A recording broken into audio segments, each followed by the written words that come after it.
Hey guys, welcome back. This is Ben. First off, I'm very sorry for the extremely late video this week. My newborn son was pretty sick. Nothing serious, but stomach problems and other things that resulted in a lot of screaming and a lot of not sleeping, and any attempt to record anything just made it sound like I had been resurrected by a necromancer and was now wandering the countryside trying to tell my friends about Dungeons & Dragons. So it was, nothing was really coming out, but I finally managed to get some sleep, and I wanted to bring you guys another video, and this will be the last one involving the locked book and planar adventures and things like that. So I'm putting up a video of Brian painting a Conan type guy swinging the warper blade, and as the warper blade is swung, it leaves behind this trail of cosmic stars and things like that. And one of the powers that we built into the warper blade was that once a day it could activate a power called Anywhere But Here, which is a higher level spell, wizard spell in Pathfinder for sure, and basically just teleports you to some other plane that isn't here. And the way I like to envision that is almost pretty similar to the way that this painting is done, where the sword cuts basically a portal through reality that you and your friends within, who can get to the portal within a 30-foot move are teleported out. They jump through this hole and they end up somewhere else. And the spell description in Pathfinder isn't particularly useful for where this takes a person. Generally, it's DM discretion, and that is definitely a good thing. You can just kind of have something planned. Its most basic component, you just have something planned, and that's where they go when they teleport there. They jump to what is the most helpful is the entrance to your next dungeon. It can be a very easy way to just kind of railroad the party into whatever it is that you want them to go to. But what I did when I ran it in my campaign was something a little different. So I had the party roll a d20, the guy that would use the warper blade to use it anywhere. But here I had him roll a d20, and that kind of gave us a general idea of where they would go, where they would travel, with 1 being very bad and 20 being very good. We didn't want the blade to be this, get out of jail free card. I wanted it to be, we're in big trouble, we got to use this thing. Oh no, now we're in worse trouble. So generally speaking, the dimensions that you're brought to by the warper blade, and remember in my stories, and if you go back and watch some of the old locked book stuff, they also have this book that can be used once a day to bring you to a plane of your choosing. So these kind of both work on 24-hour refresh cycles, so they kind of work pretty well together, where the party can use the book to go where they want, and then they can use the Anywhere But Here to eject if they need to. And it's a very complicated thing to DM, but I've been enjoying doing it. And basically the way I broke out the d20 on Anywhere But Here is that I have it so that basically in order of how likely you are to be engaged in battle or get attacked in a random encounter. So I just kind of wanted to go through my list that I created for myself on this, and I think that in a greater sense, this could be a really cool opportunity for you to see some of the possibilities that might be available to you when you're talking about planar adventures, because this is something that was always kind of intimidating to me as an early dungeon master, and even until very recently, the idea of planar travel doesn't really make a whole lot of sense to me, and it seemed like a very intimidating thing to DM. But now that I've been doing it, it's been very rewarding, because you really get to bring the party to whatever weird world you decide, and the party, it really allows you to kind of expand the horizons of what's available to the party in a D&D setting. So I'm going to go through a few of these, and I definitely don't expect you to, and I'll post the chart that I have online, but on our website. But I also kind of didn't want it to seem this is more like less like you need to copy my chart and have like 100 different options of weird places and be prepared for these parties to go to 100 different weird places, but just as an idea of here's some different things that you could consider if you are going to do planar adventures. Here's various different types of interesting planes that you could go to.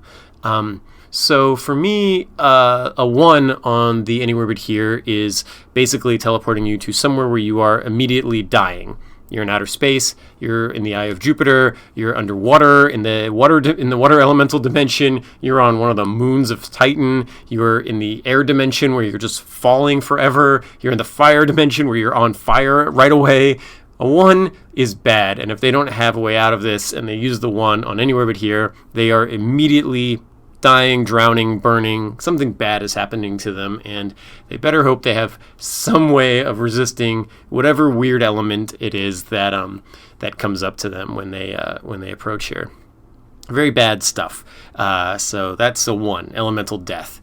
2 is some degree of hell, right? Either a fortress, like a hell fortress of demons, like something you'd see out of Doom, or like a Viking hell, or some kind of like Eye of Terror, Warhammer kind of thing, some kind of like weird elemental chaos, the realm that the gibbering Malthers come from, Mind Flayer dimension, or, whenever you see some kind of evil wizard summoning demons and monsters from some horrifying dimension, whatever Cthulhu weird world they're coming from, that's where you go when you roll a 2 on Anywhere But Here.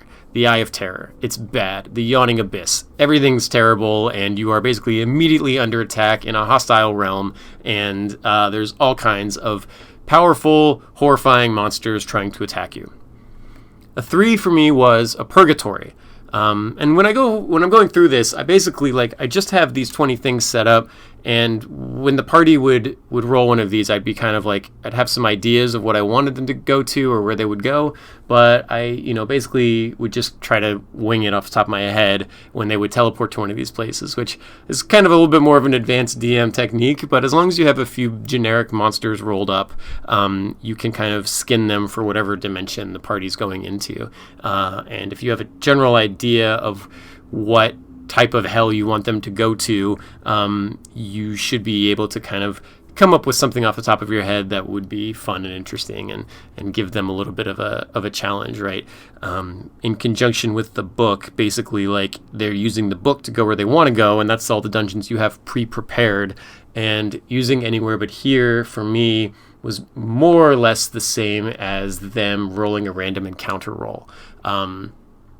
So, for instance, if they roll a really good Anywhere But Here, that random encounter roll is that they end up somewhere nice and they can rest for the night. And then the next day they can use the book to continue their adventure.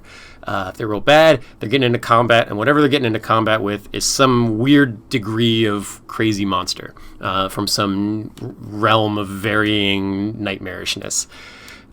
So continuing on, for me, 3 was some type of a purgatory, some type of river Styx, limbo, some kind of anything from a comet hurtling through space with undead creatures attached to it, to the realm of nightmares, to the more traditional desolate underground realm with lost souls wandering around. 4 was the Underdark, some type of underground earth plane horrible stuff, right? Vampire lords, the Driders, dark elves, carnivorous crystals, Vescavor hives, some kind of all kinds of just bad underground places with no easy escape where you're surrounded by things trying to kill you. 5 was an active war zone. Orcs or goblins or some other kind of big wars happening, even just humans versus humans, or undeads attacking a fort or something. Wherever you end up when you roll a 5 on your Anywhere But Here, you are being dropped into a large scale conflict. You are being dropped into a battlefield, and you basically just have to. You have your encounter, you have your fight, and then after that, you kind of have this. You can maybe escape, maybe not. I had an interesting world in there. There was a dragon war on Earth. It was a kind of if you saw Reign of Fire with Matthew McConaughey, it was like that kind of a world. Even like a Ravenloft situation would be good here, where you've got like Frankensteins or an underworld where you've got like werewolves and vampires. Whatever it is, there's active war happening, and the party gets dropped in the middle of it. Number 6 is an environmental hazard of some kind that is pretty immediate. You're in a swamp, and there's a lot of like venom in the swamp, or there's a Pompeii going off, or there's a volcano happening, or it's raining like meteors. You're adrift on an ocean, right? You start and you're floating in an ocean, and there's no sign of anything around where that would be helpful to you. So you put them in a area where they're not immediately under attack, right? Number one, they're dying. 2 through 5, they're under attack immediately. 6, they're not under attack, but they're not in a friendly environment. They are in trouble. 7, I had this world that I had created for a previous adventure. I was going to do some kind of Lost World thing with dinosaurs and like caveman kind of villages, giants, stuff like that. So that was a world that I had already like very intensely made, that was I never got to play. So for whatever reason, we either didn't run that campaign, or I can't remember off the top of my head, but maybe there was they skipped that dungeon or whatever. I have this whole little map set up that has been sitting in my shelf forever, and I was like, well, okay, if they roll 7, they just end up in this Lost World, and I just give them that adventure that I had written. 8 is something similar. So they are in like a pretty harsh environment, not an actively like killing you environment. Like, it's not some kind of like mechanical hell or some kind of raining comets Pompeii kind of thing, but they're in the mountains, or they're in the desert, or they're in some kind of dangerous environment, something that would require like an endure elements roll, but nothing that's like too crazy. Also, like, when they want to rest here, there's a decent chance, maybe a 50% chance that when they rest, they get attacked. But once you start rolling an 8 on the anywhere but here, there's also like a 50% chance the party can teleport somewhere dangerous. It looks a little sketchy, but if they get a good, survival roll or a stealth roll or something along those lines, they can rest and maybe won't get attacked before it's time for them to like recharge the book and teleport out. Number 9 was another pre-made adventure I had with they end up on this desert island with this genie, and the genie has a lamp, and one of his brothers is imprisoned inside the lamp. One of his brothers is imprisoned inside the lamp by his other brother, and he wants you to go into the lamp and fight his brother, save the good brother from the evil brother. You get some kind of like a little like Aladdin Chamber of Secrets, like one-off dungeon. It was another thing I'd written a long time ago. It was less immediately scary than the Lost World thing, so I put that at 9. 10 teleports them to the next part of the adventure that I want to go put them on. Wherever it was that I was originally planning for them to go next, they get teleported there. 10 is like the middle of the D20, and it just continues the story right along. Not good, not bad. It's just, here's the next part of the story. Here's the next dungeon you're supposed to go to. 11 for me, I wanted it to be some kind of like a space, ethereal, Shadowlands kind of thing, right? The elemental plane of shadow, the astral plane, the Aeon realm, the aether dimension, some kind of plane of dreams, somewhere where it's very like spectrally trippy stars and things, and a chance of getting attacked. But once you start getting up into 11, maybe you have like a 40% chance of getting a random encounter where you get attacked by some kind of cosmic monster of some type. Mostly it's weird and trippy here. You're in the ethereal plane. It's weird and scary, but it's not immediately dangerous to you. 12 for me, I had another adventure that was sitting on the shelf where they were merfolk. It was like the Atlantis type of thing, the Aquaman world where it's merfolk underwater, and the party is down there. And I was going to just start them in like basically a fishbowl as prisoners of the merfolk down there. And the merfolk guy has a little adventure he wants to put them on. So that was, like I said, another pre-done adventure that I had waiting. It's, kind of just a fun one. no reason why that's 12 specifically. It's just kind of, I had this adventure and I'm putting it at 12. 13, I wanted to have it be more of like a spacey kind of one. I had this world idea where it was basically like part He-Man, part John Carter of Mars, where gravity is much lighter, you're a little bit stronger, and you can jump higher, but if you try to run, you need an acrobatics or an athletics roll in order to keep your balance because the gravity is so weird there. And I've been really reading all of these like old He-Man comics and reading all the old Edgar Rice Burroughs, John Carter books, and I wanted to make a little world based off that. So that's where you end up on a 13. For a 14, you end up in like a kind of a friendly neighborhood, a friendly village, some type of town or city that would work for your world, and it's more or less a safe area. If you want to try to rest, you can, but you've got to like basically pay for lodging kind of thing. 15, similar kind of deal. There was a character that they had met during their adventure who had an airship, and he was this kind of goofball, like bard character who I based off of a Russian czar. And so he was on this airship that was pulled by a flying kraken, which is a whole thing that we might do someday on the site. But basically, he was like this recurring character that the party did an adventure for. They liked him. He was funny. The session went really well. And if they rolled a 15, they get teleported back to this guy, and he's just like happy to see them and gives them food and shelter and puts them up for the night. And it's like a very happy reunion. 16, we get into starting to be like nice stuff, right? Like if you're going to kill the party on a 1, basically outright, you need there to also be, if we're looking at like what the 5 was they get dropped into an orcish war zone against they get dropped into like the trailer for one of the Warcraft games. At 16, they get dropped into more of like an elf land, a fairy land, some kind of like, kind of like Mushroom Kingdom kind of thing. And it's nice, and in this kind of area I have for like the Fey world, magic works better, right? All of your spells are cast as though they were a level higher, and everybody's like resistances against them goes down. 17 is just like this a peaceful, beautiful area in the wilderness somewhere. It's a forest, it's a waterfall, it's like some kind of pretty garden or something. You teleport in. It can be different worlds or whatever. It can be 2 suns or 3 moons or whatever to make it seem a little bit weird and alien, but peaceful and happy and very low chance, maybe a 10% chance that they're going to get randomly encountered when they rest. At 18, there was going to be something where they run into a helpful ally. Right? Maybe something similar to where the world they would be at 17, except there's somebody there who helps them.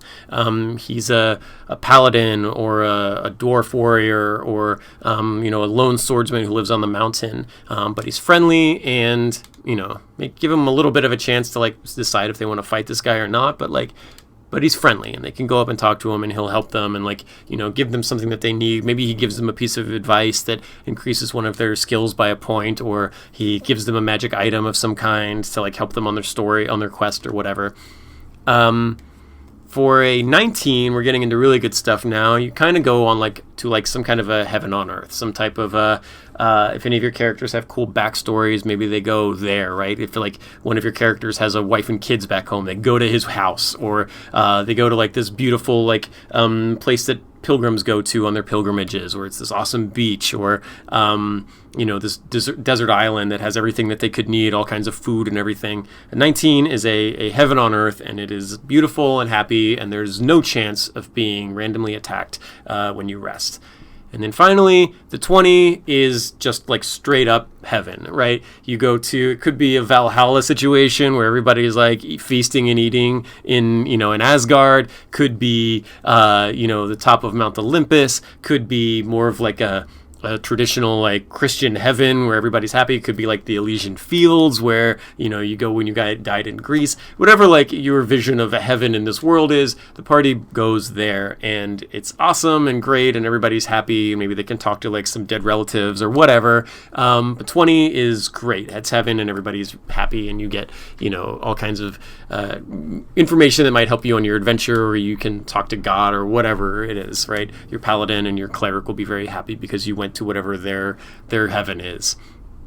And so those were like my 10 from 1 to 20 of what I did with Anywhere But Here when people would teleport in. And, you know, a lot of this is kind of more like what I said before, where this is you can take this planar travel Anywhere But Here and turn it into a random encounter. And basically it is one interaction, one description. You need like a one description, a one sentence paragraph description of what they're looking at.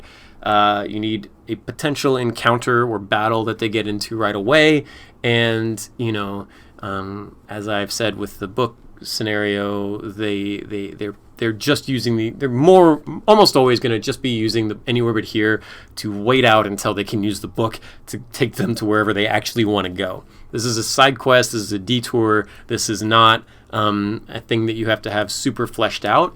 But if they teleport somewhere and it brings them to this interesting dimension that has this interesting stuff and feels real and cool and deeper and you know, that makes the world feel a little bit more fleshed out, and it makes the party feel like you have all of this stuff like kind of planned out, you know. And I guess there is always the chance that they go to like the merfolk dimension and decide that they want to like help the merfolk king and completely derail your story. But like and you know, that's how D&D works. You know, you get them through that encounter and that conversation with the merfolk king, and you wing it and you do your best. And then when that's over and they decide they want to stay in merfolk land forever, you just, you know, you write a merfolk quest. And that's the fun of DMing, and that's the fun of Dungeons and Dragons, is that anything is open. It's what makes this game different from a video game or something like that, because you guys are making the story up as you go. If the party wants to go to